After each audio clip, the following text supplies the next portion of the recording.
The top 5 myths that are stopping you from buying a home and building wealth.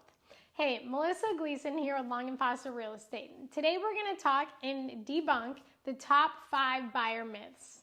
Buyer myth number 1, thinking you need to put 20% down. Great news, you do not need 20% down. A down payment can be 0% if you're using a VA or a USDA loan. It can be 3.5% if you're using an FHA loan, and as little as 3 to 5% for some conventional loans. How much you put down depends on the mortgage you qualify for and your specific goals.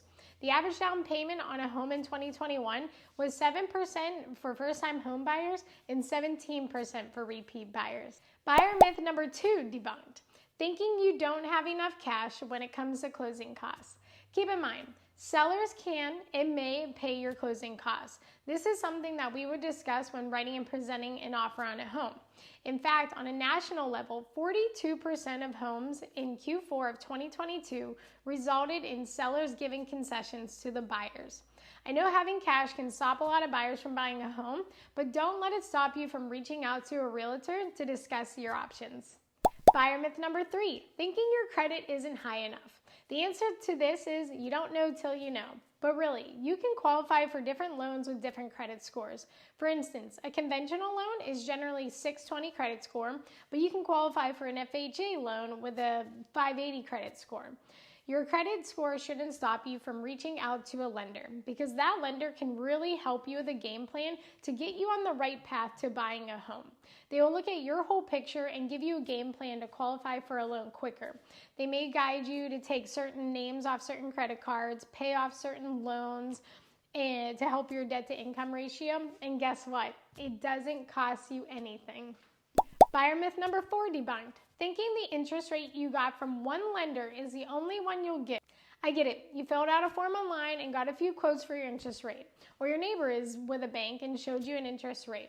That number is not your end all. I encourage all of my clients to shop around to find the best rate for them. Also, there are ways to lower your interest rate, which I've talked about in an earlier video you can check out. You can buy down your rate. In this market, you can even ask for the seller to buy down your rate. Or you can explore adjustable rate mortgages as well. Buyer myth number 5 debunked. Now is not a good time to buy. To give good blanket advice that can work in any market, don't rely on headlines that are meant to scare you or just not your local market. Reach out to a real estate agent or 3 and ask someone in the industry if now is a good time to buy. Right now, for January 2023, for the Annapolis and the surrounding area, now is a good time to buy. Prices are stabilized, there's less competition and less bidding wars. You can have offers accepted with contingencies like a home sale contingency or inspections. And you can even get seller concessions such as fixing more in the home inspection period, closing cost assistance, or rate buydowns. There's a lot of misconceptions around buying a home as far as where your finances need to be, where you need to be in a place in your life, what kind of home you should buy. I say it all the time, but it doesn't hurt to just reach out to a real estate agent, sit down for coffee, and have a conversation about the current market, where you are financially, and set a time when a good time for you to buy is.